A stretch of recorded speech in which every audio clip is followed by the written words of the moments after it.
everybody, and welcome to the Radical Esports Cup from Thruxton. Time for another round of this 2100 GMT split of the Radicals on Friday evenings. Pleasure to be back with you on the iRacing and RaceSpotTV YouTube channels here tonight. Myself, Fiona O'Leary, Ron Mounds bringing you the commentary with Romero Augustin Cisneros behind the cameras. Good to be back alongside you for this one, Ron. I know you're very much looking forward to this one. I am, well, maybe a bit pessimistic, overly pessimistic maybe, but you are selling this one as a real big fixture in this calendar for Season 3 of 2025. And you know, it's interesting that I play this up to be a very big fixture of this schedule. This is the first time that the Radical Esports Cup has ever run here at Thruxton, ever since it was brought into the sim about a half a year ago at this point. But I absolutely adore this track. I've seen some brilliant racing action here. Haven't seen the SR10s run here yet, and it's not really proving to be a popular track. That's probably because it's so new here in the service. But I personally think we are in for a mighty fine race. These cars are some of the most drift-heavy machines on the iRacing platform. And couple that with a track where these racers are going to spend a vast majority of this lap flat out, I have a feeling we're in for a fun race and a challenging one at that. We're approaching the halfway point in the season, and at this stage, James Barry is leading by some way in the standings. Nearly 100 points over Harvard Gullickson, with nearly 100 points back to Rafa Blanco in third as well. Sully Rattinen and Pekka Caruso then round out the top five, with Heinz Bruin only at 33 further points back. David Jordan seventh, then Peter Evany, with George Gonzaga and David Piazza rounding out the top 10 in our Season 3 standings. It's really all been about James Barry so far. Only 5 weeks gone, and he's nearly at 1,000 points already. That was a very, very impressive points haul for a driver who's done it before. He looks like he's 7 weeks away from doing it again. Yeah, and you know, a driver that has 4 championships in his previous time running in this series, once again back up at the top. So there's a long way left to go throughout this season. Some very interesting tracks to look ahead to between now and the start of September, when we can crown a Season 3 champion here in 2025. But James Barry, an indomitable force here in these SR10s, and also the reigning Radical European champion that he can catch sporadically on Sundays here on RaceSpotTV as well. So James Barry, a very good driver, and it's fascinating the spot in the championship he finds himself in as well, doubly so considering the fact that he is yet to win one of these 2100 GMT broadcasted races from this season, yet to visit victory lane. We've had 4 different drivers do so in these broadcasted races, but James Barry is not one of them. Maybe here as the Brit in this race. Let's see if the British driver can get it done here at this British track. William J. Chadwick goes up to second. Is that the Will Chadwick of RaceSpotTV? I don't know. It's not his main account. Maybe it is him. James Barry is third at the moment. Harvard Gullickson has just overtaken him. Conrad Bjorklund goes to fifth in qualifying so far. So far, the top 10 pretty much made up all by the drivers who should be there, other than Ian Bertolucci, who is not quite there for the moment. Gabriel Berger is the one infiltrating there in the 12 car, as you can see. Bertolucci now making his way around the other side of the circuit. This is the fast right-hander at Church, which is, in a lot of cars, a really committed high-speed right-hander. It's still a high-speed right-hander in these cars, but a little bit less committed. The high downforce nature of these cars means it's a little bit less of a challenge than it might be in some other cars. Now braking for the final chicane, where really you're skirting with the off-tracks and the slow-down penalties rather than the chicane itself. You know, this is going to be a slightly morbid comparison, but that final chicane is basically the racetrack version of Russian roulette. It either goes very well or it goes very, very poorly. I've been on the end of both, and I've seen drivers be on the end of both of that. The curbs heading off through there, doubly so in these SR10s, where if you disturb that front splitter or the floor in these cars, you're going to just spear off the track, even at some somewhat slow speeds through there. You also have that bend as you head your way down that start-finish straightaway. There are not many sections of this racetrack that are 100% aero straight, and that start-finish straightaway is one of them. So coming out of that final turn, trying to build up the speed and get that floor pinned down on the throttle, very important in this qualifying session, and it's going to be important in the race later on as well, especially at the end of lap 1. Will Chadwick says it is indeed him in the session, which I'm very much looking forward to, as George Gonzaga goes for a spin out the final turn. There's the Russian roulette of the final chicane. A bobble over the curbs and a spin into the tyre barriers for him. He will continue on maybe for a bit of practice in the last 2 minutes. But yeah, Will has got up to second place by the looks of things that qualifying session, and Bertolucci will end the session. He will move up to 6th position. So all of the top 10, as far as the numbers go, are all taking up the top 10 places here from Fruxton. It's Havoc Gullickson, though, who takes pole ahead of Will Chadwick, who decided to do this race about 10 minutes ago. James Barry and Gordon Haag are on row 2, ahead of Kim-Andre Björklund, and then Ian Bertolucci, who rounds out row 3. Bit of a jump then back to Heinz Braun, who's over half a second off pole.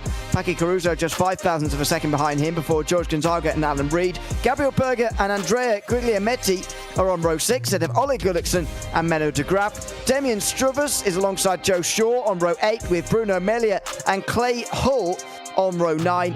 Ben Walker and Chris Pippleton round out the 20-car field. I get the feeling some of those drivers down towards the back end of the field might not have got a representative lap in. It's not necessarily the run down towards turn 1 to worry about here. It's that run into the first chicane that everyone will be targeting. Yeah, that first chicane, the heaviest braking zone to kick off this race. That is going to be tough. The brakes in these SR10s always very marginal, so I can imagine that run going to be terrifying for some and potentially torturous for others. Let's just see how lap 1 goes. Still got that gap in the grid where Will Chadwick is yet to get onto the grid for the moment. And somebody is revving their engine to try and get rid of some fuel or something. But anyway. Screaming. It's rather annoying, but anyway, they'll be able to scream the engines in anger now in a moment as the lights come on, and they will go out here in a few moments' time. The revs will rise for everybody, and we are underway. That is not a good start for Gordon Haag from 4th place, and 3 wide moment very briefly there as he goes backwards into the bottom end of the top 10. It's Havoc Gullickson who launches well, though, in towards the first chicane for the first time. Chadwick takes 2nd place in front of the battling James Barry, who's got Kim-Andre Björklund for company, and Barry goes down to 4th. That's Björklund up into the podium places on lap 1. Yeah, so pretty nice jump from him. He'll go try and make his way off through the mid-sector of the track and hold on to the spots that he's gained as these drivers build up the momentum and head their way off through one of the fastest sections of racetrack in the entirety of the UK. Let's see what James Barry may be able to do. He'll certainly have the draft assistance as he heads his way down to the turn. Here we go. This may be a dive for 3rd. Inside of Church is not a move you see very often. Oh, and it's tight between the two as well. They have to give each other room. And here comes Heinz Braun. Where's he going to go? 3 wide as they come into the end of the chicane for the first time of asking. And James Barry backs off. He's got a championship to think about. And he just backs away going into the final chicane. Oh, contact up in behind there. Ole Gullickson is spun. For contact as a result of a bad curb whack from either of those racers as they negotiated that section side by side. The club chicane around here, super tough to try and nail down as we take a look at Clay Hull with an abysmal start. The thing is with getting these SR10s off the line, so easy to spin up the rear tires when you're on a standing start. That was a spin for George Gonzaga coming out of the turn. I believe that was himself and Paki Caruso that came to blows as they had their way through turn number 3. And there's a moment involving Ole Gullickson, hits the wall as well, slaps that outside tire bundle, so that's not going to do him any favors at all. But a very poor start for some racers throughout this field. That start that we saw from Clay Hull shows you that getting the launch off the line could be super vital here. Maybe a little bit less so considering that short run down to turn number 1, but still super hair racing if you get screwed up. Meanwhile, though, we got the fight going on yet again between Barry and Björklund. This time it's Barry that moved on Björklund to jump his way back up to P4. Now that it's not 3 wide anymore, he's more than happy to go down the inside and back now to just 1 place behind where he qualified, which was in 3rd. Heinz Braun up 4 so far. He's the biggest mover forward inside the top 10. Bruno Melia has made a very good start down the field, though. He's up to 12. Up 5, Chris Pippleton as well, who is up 5. Andre Guglielmetti has gone off the road at the end of the lap, by the way. So positions being picked up back there, but look at how strewn across the circuit the field is at the moment. We are going to see some lapping, I think, in this race. 23-lap race, going to take about 25-30 minutes. Guglielmetti just drove off the circuit down in towards the final chicane. He's going to be one of those drivers in danger of getting lapped, and that could be a difficulty for those leaders as they're battling amongst themselves, but also passing those slower cars towards the end of this race. Yeah, and going through my memory here, covering this Radical Esports Cup series for over 2 years at this point. I think the last time we had a track that had shorter lap times than this was Tsukuba about 1.5 years ago at this point. As here comes a move from Barry on Braun. It's actually Braun who's got to win out in that fight for now. Remains in P3. Big curb whack, though, so he heads his way all through the turn. That may be a slowdown as he heads his way onto that start-finish straightaway side by side between those racers as they head their way down through there. Not a slowdown there, just losing out on a boatload momentum momentum down that start-finish straightaway. It is pandemonium right behind, though. You can see Bjorklund, Caruso, and Bertolucci all battling hard. But I do want to raise one point here, Ewan, talking about the challenging conditions of this racetrack. It was seen in qualifying how foggy it was, and as much as this track's clear, that's a huge moment for Bertolucci. He just made contact there with Caruso, and he went off into the grass, and he's got a really loose car at the moment. He very nearly gets collected by Alan Reed, who nearly pummeled Bertolucci on the way down in towards Goodwood. That could have been nasty, but Bertolucci gets it back on the circuit without any further problems. That was a huge moment. So many close moments so far this afternoon to really big accidents. Thankfully, we've got away with it more often than not, and Will Chadwick goes for the lead meantime. Halvard Gullickson looked comfortable, but he's not so much. He loses the lead out front. Yeah, so a nice move from Chadwick to jump into the race lead in the early stages, right on the point that I was raising not terribly long ago about how short of a lap this is. 23 laps long is this race, and these drivers are still cooking with just over a minute-long lap times. As we see that moment for Bertolucci, he nearly got pile drive by Alan Reed, who would have had nowhere to go if contact was made. Thankfully, though, they get away with that without any major incident. It was still code brown moments for both of those racers, but thankfully they didn't have to go on a trip in an ambulance and to a hospital. So they're still running in this race, albeit a little bit farther back than he was at one point in the case of the number 7 of Bertolucci. But I was going to raise this, talking about the track conditions here at the present moment. We saw the fog in qualifying, and as much as it's much clearer here in this race, you can still see a little bit of that summer haze here at Thruxton. Ambient temperatures currently at 67 degrees Fahrenheit, 70 for the track temps, and relative humidity at 94%. These racers are basically driving through a giant bowl of soup. Yeah, that's 19 degrees Celsius air temperature, 21 track temperature for those in the developed world.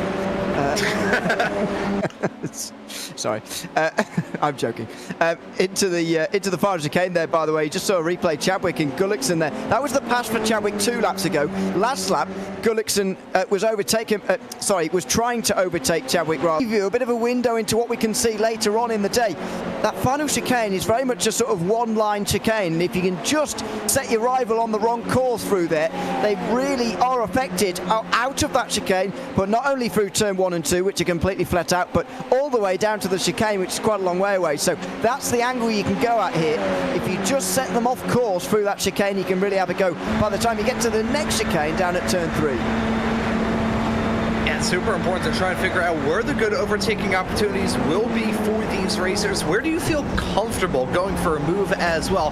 As much as that final chicane has possibly the heaviest braking zone around this track leading up to it, you got those killer curves on the inside of each of those sections of that chicane that will really mess you up here in these SR10s. So it's definitely a really dramatic game, trying to figure out whether or not it's worth it to go for a move off into that final chicane. If you get it right, you're going to look like a hero, but if you get it wrong and you hit the curbs, you're going to be in for a world of hurt. We just saw a big wiggle from Kim Andre Bjorklund. That was coming out of turn number 4 of Seagrave, and the problem is with that, we saw a little bit of a curb whack on the inside. The curbs around here, not the flattest in the world. I think the only flat curbs are really on the outside of turn number 8, and frankly, if that was a raised curb, we'd probably see these cars take flight. But everywhere else around here, the curbs have ever so slight of a lip to them. So you see a driver like Kim Andre Bjorklund lose it a little bit, but just by looking at the inside curb at turn 4 the wrong way, really shows you that these drivers are having to walk around on eggshells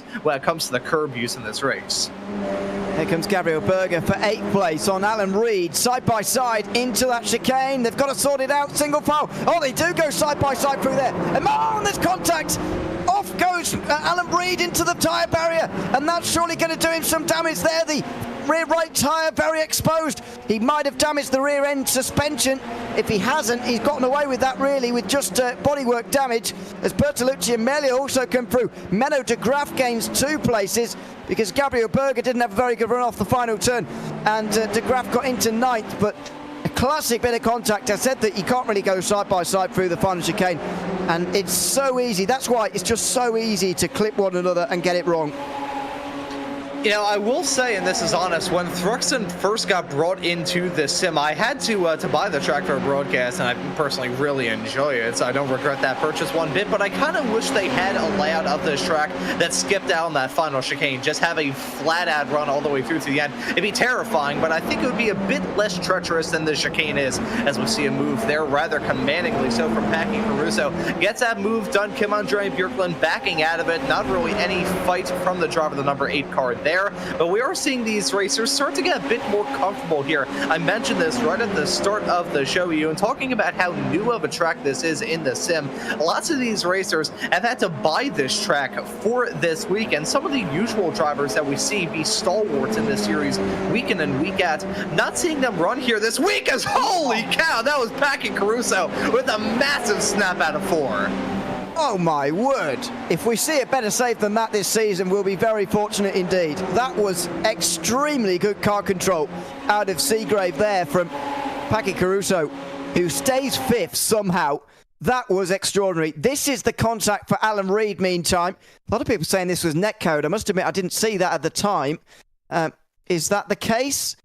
Looks like it, yes. I mean, they may have collided anyway. We'll never know, but there was a bit of a gap between the two. Alan Reid, though, dropped to 13th. The lucky thing for him, actually, is that he backed it into the wall there, didn't seem to get too much damage. That is not the position in front, by the way. That is Ben Walker, who's been lapped here. Changed for the lead, meantime. Gullickson challenges Chadwick, but he can't get past. Neither can Björklund, and your screen for 5th place on Packy Caruso either.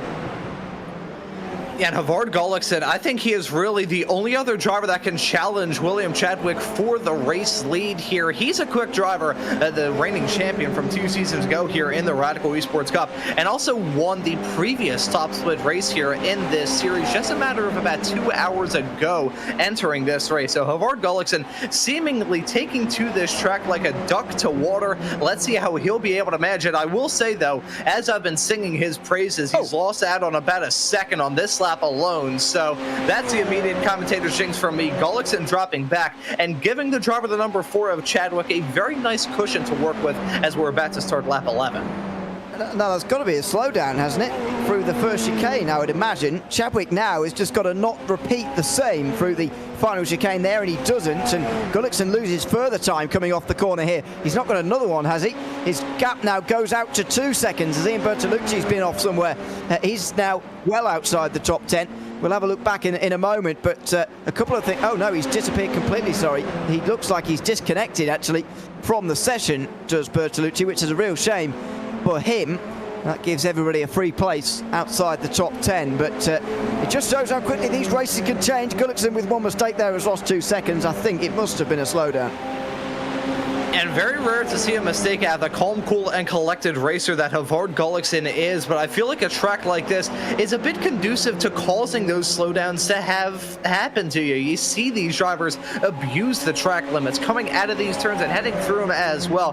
Those curbs are being eaten with these drivers with breakfast. So these racers really trying to test the limits, figure out where that line is, and try and stick to it as much as they can. As Alan Reid, I think he's had some sort of major moment out there on the racetrack as well. He's made the call to come down pit lane, drops down to P17. So it may have been another incident involving the driver, the number 10. He's dropped down like a stone thrown into a pond thus far in this race. Tough stuff for him here today. I believe there's a swapperoo between Gabriel Berger and Menno de Graaf. That's for P9 and P10 in this race. As we see the battling out there on the racetrack continue to heat up as well. The track is beginning to heat up slowly but surely. I think this track is getting a bit more optimal for these racers. 70. Ooh, boy.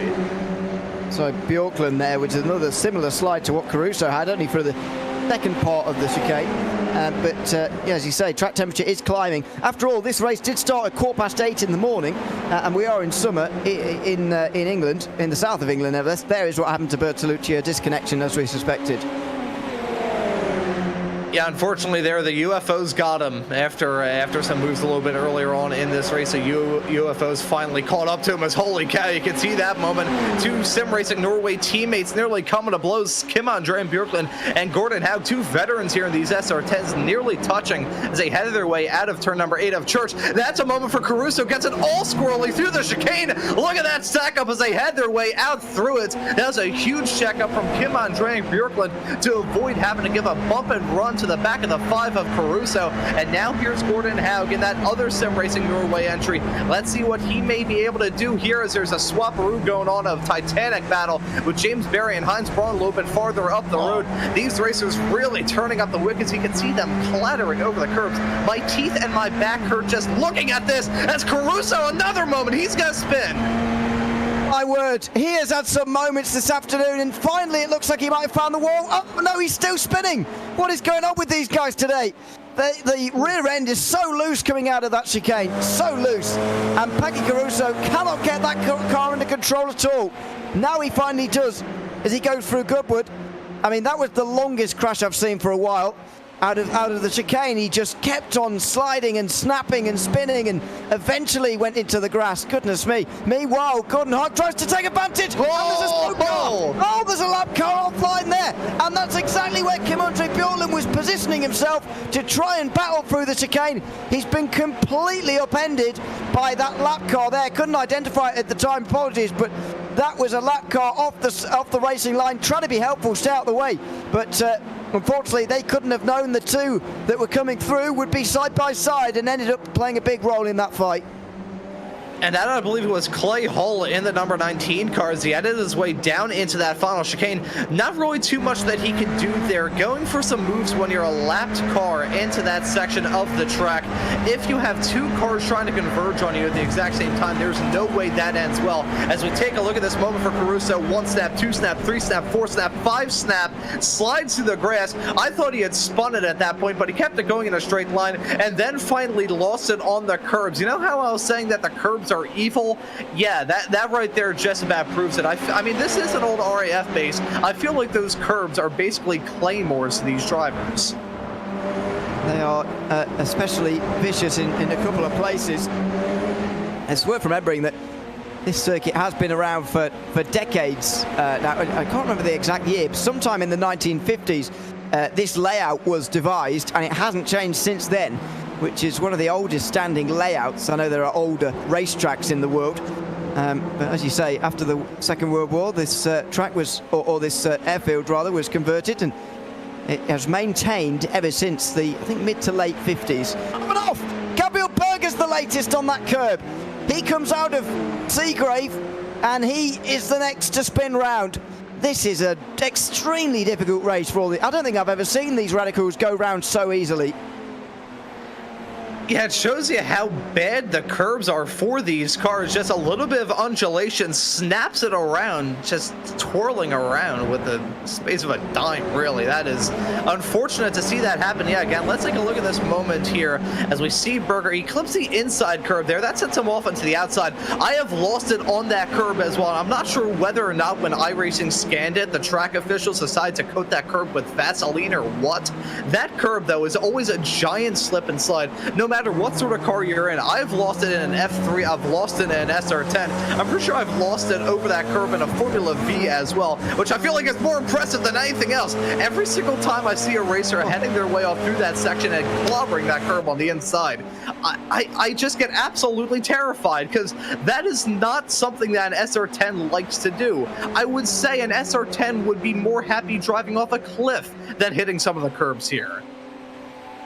Yeah, it's a bit of a safer crash landing here, I must admit, but nevertheless, it is not much fun. Nevertheless, Gordon Haug got that chicane all wrong, and then through Noble, he seemed to be up all over the curves in a way that you don't really want as well. So it was all a bit weird. Bjorklund closes in though, and he's right back to where he was before. That lap car just decided to intervene just slightly. Just had to have 2 goes at turning in though. He would have got an off track otherwise. And he cannot get on terms in the meantime. Havik Gullikson's going backwards here, and that's a stopped lap car as well. Now, has there been contact between Gullikson and Chris Pippleton? Because they've both just come back to pit lane. Pippleton's definitely been in the wall, but are those 2 incidents related? I think it had to have been through a section of racetrack like that. Oh boy, that right there was a moment for Kim-Andre Bjorklund coming out of the turn. Every single time I see a driver get near that curb, I'm expecting something bad to happen. Havard Gullikson, though, this is not not a good day for him at all. Something bad has gone on with himself and Chris Pippleton. Let's take a look at this moment. You can see him running all by himself at the moment, but down to turn number 1. Oh no! Oh no! He's spun round on his own, Pippleton, and Gullickson was unsighted. It'd be good to see from on board what he could have seen, actually.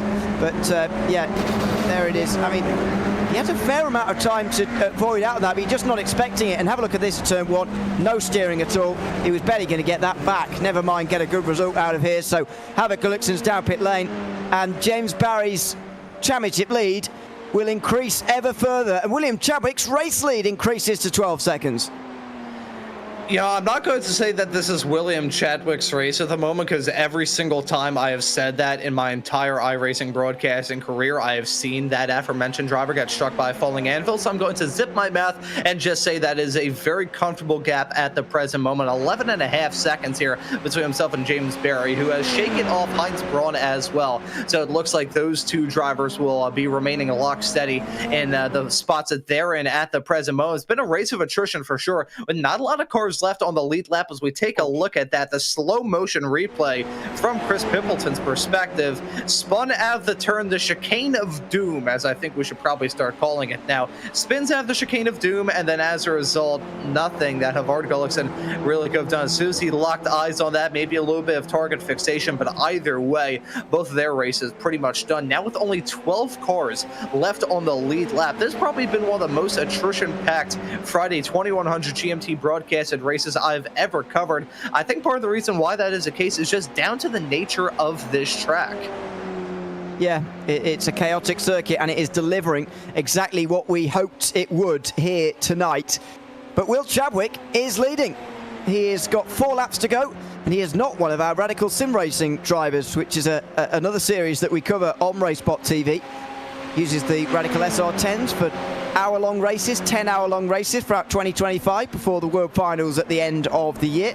It's a European and American split as well, but he's not one of them. He is not one of those drivers who take part in those SR10 races, and this makes it all the more impressive. I mean, I know he likes Thruxton. He said, come and said as much in the YouTube chat before he'd raced, as Guglielmetti gets that final chicane wrong, but it's one thing like in this circuit, it's another taking on some Radical SR10 specialists and just beating them like this. And I'm gonna have to ask you a question here, Ewan, about William Chadwick. Ignore that voice crack. I apologize. Chihuahuas that just exploded there. But this is based off an observation that I've seen, having covered these SR10 official races for the better part of 2.5 years now.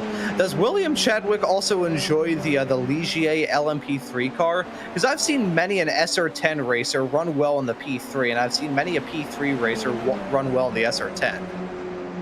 I'm not sure, actually.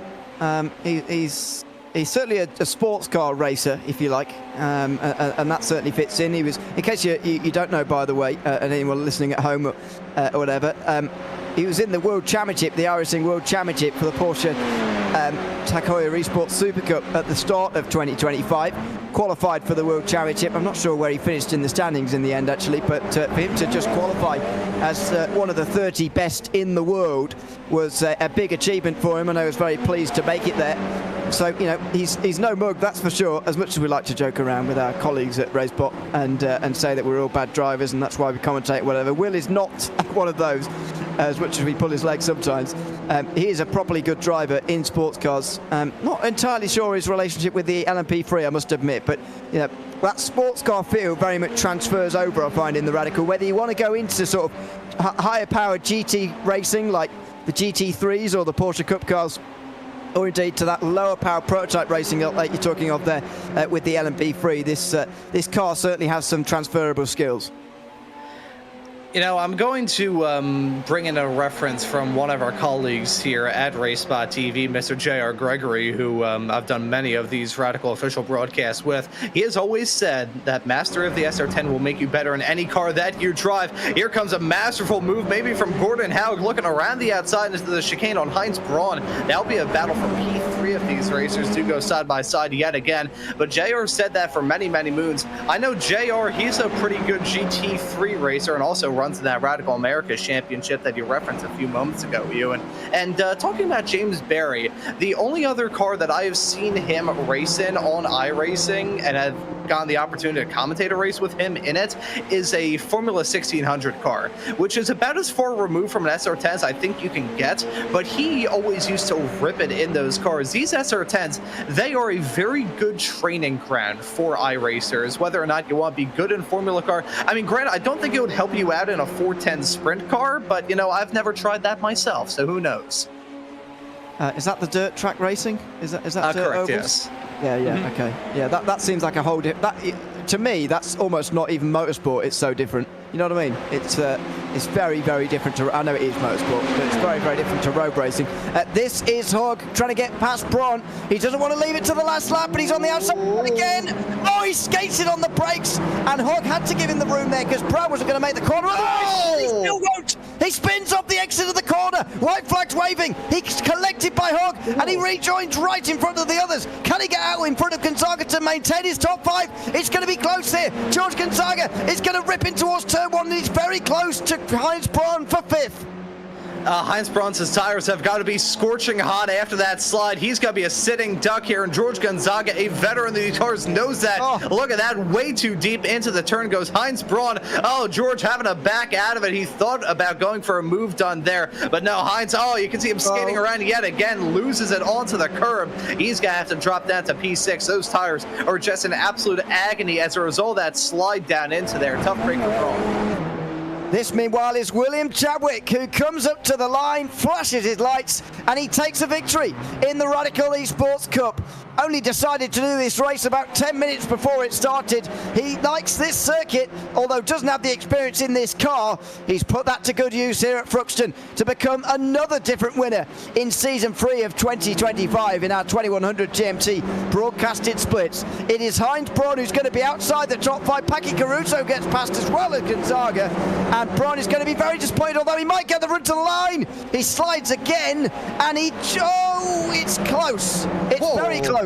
And there's all sorts of changing in the order as well, but Braun doesn't quite get there in the end. He'll be very disappointed. He was searching for a podium, and in the end, he ends up outside the top 5.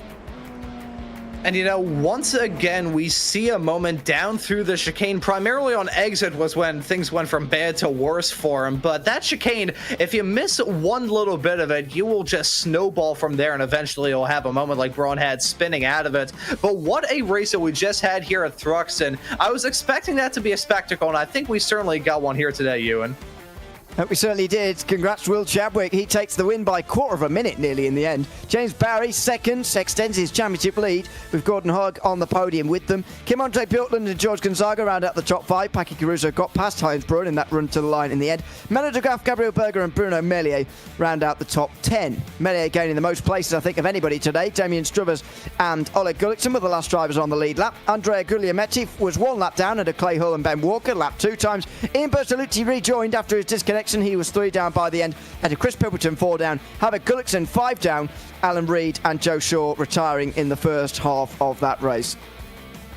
Well, Ron, I hope that was everything you were hoping for from Thruxton. 23 laps of excitement. I've got to say, I very much enjoyed it, but I must say, I've never seen these SR10s struggle around a circuit quite as much as that.